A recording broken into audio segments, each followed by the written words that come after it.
melalui proses profesional dan proporsional.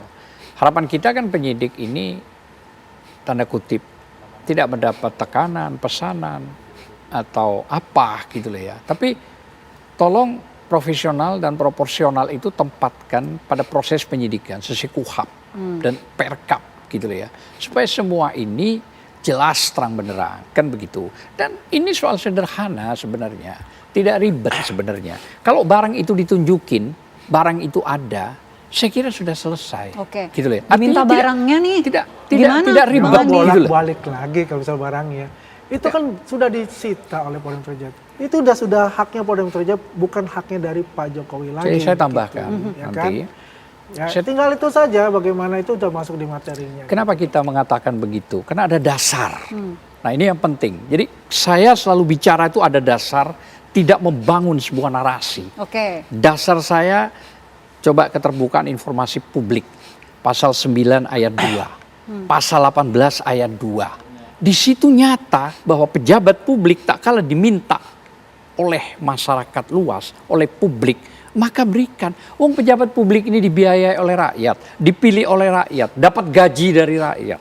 Gitu loh ya. Fasilitasnya semua dari rakyat. Maka itu salah satunya pentingnya, gitu loh ya. Bahkan dikuatkan oleh putusan MK 105. Itu pejabat publik boleh dikritik sepedas mungkin lah, walaupun bahasa pedas tidak ada.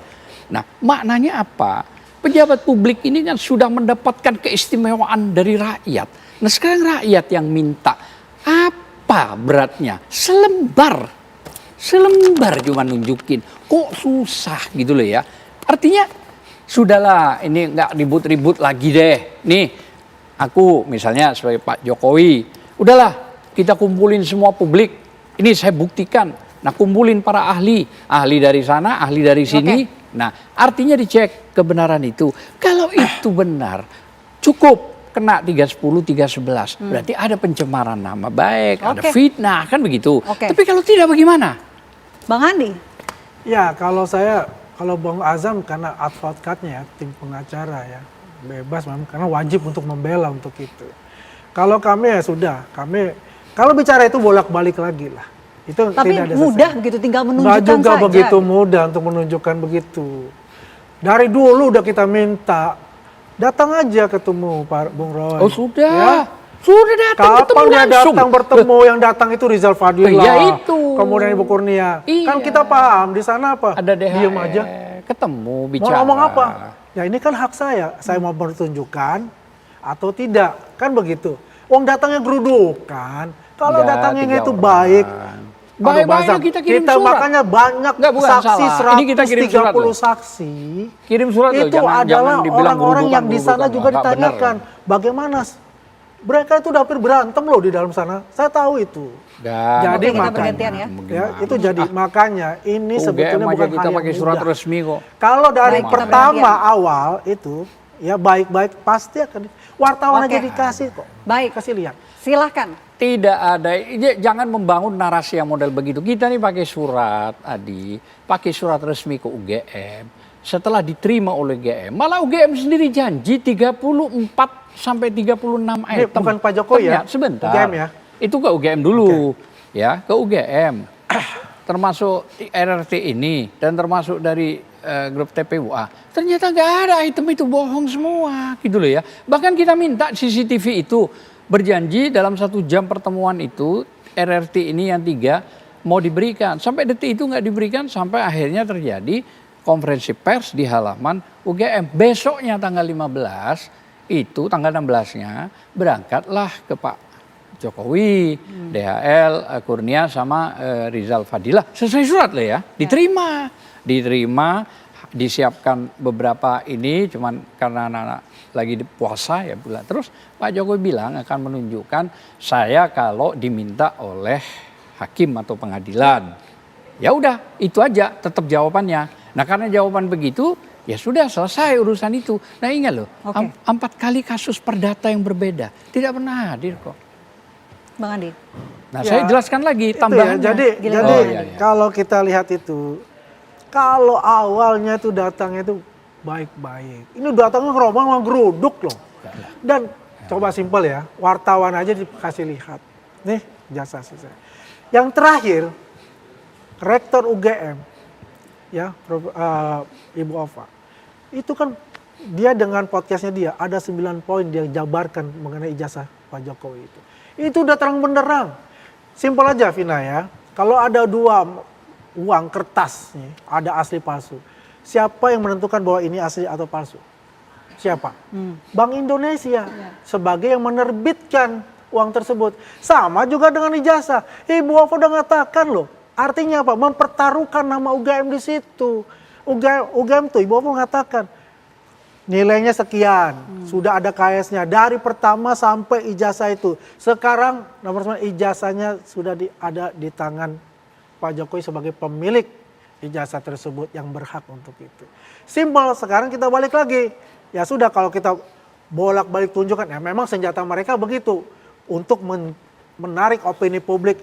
Pak Jokowi nggak mau karena begini-begini. Hanya tunjukkan saja, padahal itu tidak sesimpel itu. Jadi gini lah, ini kesalahan apa yang disampaikan, bahwa ijazah itu ada di Pak Jokowi. Nggak boleh loh secara hukum loh. Itu sudah disita oleh negara.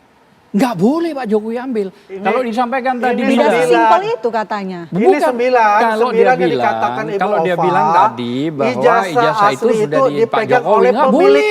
Sudah disita negara, ada berita acara ini kok. salah kaprah nih, ini salah kaprah. Bukan. Ini saya menceritakan Ibu Ova. Saya menceritakan Ibu Ova dalam podcastnya itu ada 9 poin, ya kan? Ijazah itu adalah dipegang pemiliknya. Nah, Pak Jokowi sudah disita ijazah itu sebagai barang materi dalam persidangan nanti. Itu kelanjutannya, bukan bahwa saya dipegang Pak Jokowi. Oke, bergantian kita bicaranya. Silakan kalau begitu Bang Aswan. Enggak, bukan. Tadi menimpali bahasanya bahwa ijazah sudah ada di Pak Jokowi. Lah, padahal itu sudah disita. Aduh, ini kan salah begitu. kaprah itu. Nah, setelah saya berbahasa begitu, disampaikanlah panjang, disita juga barusan ngomong. Jadi begini, makanya gini. Penting dalam konteks ini itu harus memahami dulu gitu loh ya. Jangan bangun sebuah narasi tapi pastikan dengan dasar-dasar. Kalau saya bicara dengan dasar, artinya apa? Supaya nggak meleset gitu loh. Supaya apa? Ada kaitannya. Nah, kalau saya bicara hanya membangun narasi, mungkin anak SMP juga bisa. Oke. Bang Andi Aswan. Gitu loh. Iya, saya kan katakan dari podcastnya Ibu Ova sebagai rektor UGM ada 9 poin.